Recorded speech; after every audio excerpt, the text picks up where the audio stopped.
A critical decision that could directly affect North American trade balances has come from Washington, and the echoes of this decision have begun to be felt strongly not only within the United States, but also in Canada and Mexico. The latest ruling by the United States Supreme Court has dealt a heavy legal blow to the global customs duties implemented by the Donald Trump administration, while unexpectedly strengthening Canada's hand in trade negotiations.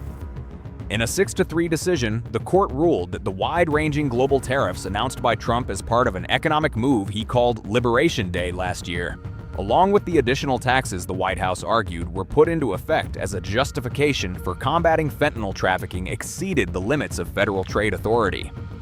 The ruling emphasized that the executive branch cannot limitlessly regulate trade under the pretext of national security, and demonstrated that these tariffs lacked a legal basis. This development has transformed into a strategic opportunity in a diplomatic sense, particularly for Canada. This is because the decision directly impacts the renegotiation process being conducted under the Canada-United States-Mexico Agreement, which forms the foundation of the North American trade system. According to experts, this move by the United States Supreme Court has provided the Canadian negotiating team with a significant psychological and legal advantage over Washington. Following the ruling, Trump issued a harsh statement describing the verdict as a disgrace and stating that he would use different trade laws to put the tariffs back into effect. He also announced that the administration is evaluating a new 10% global customs duty option. This statement shows that while the trade wars have not completely ended, they must now be conducted within legal boundaries. However, one of the most striking aspects of the decision is that a large portion of the Canadian economy was already protected from these tariffs. Thanks to the Canada-United States-Mexico Agreement, approximately 90% of imports from Canada to the United States remained outside the tariffs in question. Therefore, while the court decision does not eliminate all of the economic damage experienced in the past, it has removed one of the greatest risks that could emerge in the future: the threat of universal and sudden reciprocal customs duties. According to a scenario previously brought to the agenda by Washington, the United States could have implemented wide-ranging tariffs covering nearly all Canadian goods by citing the trade deficit.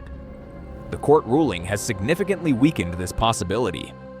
Thus, the Ottawa administration has seized the opportunity to enter the upcoming Canada-United States-Mexico Agreement renegotiations in a much more secure position. Another critical topic from an economic perspective is the possibility of refunding the collected taxes. The court's declaration of the tariffs as illegal means that the United States Department of the Treasury may have to refund some customs duties previously collected from Canada. According to trade lawyers, the total value of these refunds could reach billions of dollars. If such a scenario occurs, Canadian companies will not only be protected from future risks, but will also be able to compensate for part of their past losses. This situation has also created a debate in United States domestic politics. While some American manufacturers are concerned that the removal of tariffs will increase competitive pressure, export-oriented sectors welcome the possibility that Canada and Mexico's retaliatory taxes might be withdrawn.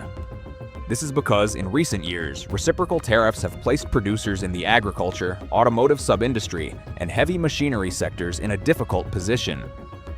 From a geopolitical perspective, the ruling is interpreted as a sign of a greater transformation regarding the balance of power in North America. While Canada has recently been taking steps toward reducing its dependence on the United States in the fields of the defense industry and trade, this legal development has become an element supporting Ottawa's economic independence strategy. The fact that the United States' unilateral trade moves have now become more open to judicial review could increase the bargaining power of allied countries against Washington. The most critical question in the coming period will be whether the Trump administration will actually implement new tariffs. If the White House introduces new taxes based on different trade laws, North America could once again enter a period of trade tension. However, this time, the United States administration will face not only diplomatic reactions, but also the legal boundaries directly drawn by its own Supreme Court. In conclusion, while the decision of the United States Supreme Court appears to be a trade regulation in the short term, it is evaluated as a development that could reshape the North American economic architecture in the long term. For Canada, this decision means not just a legal victory, but also a strategic advantage in upcoming trade negotiations.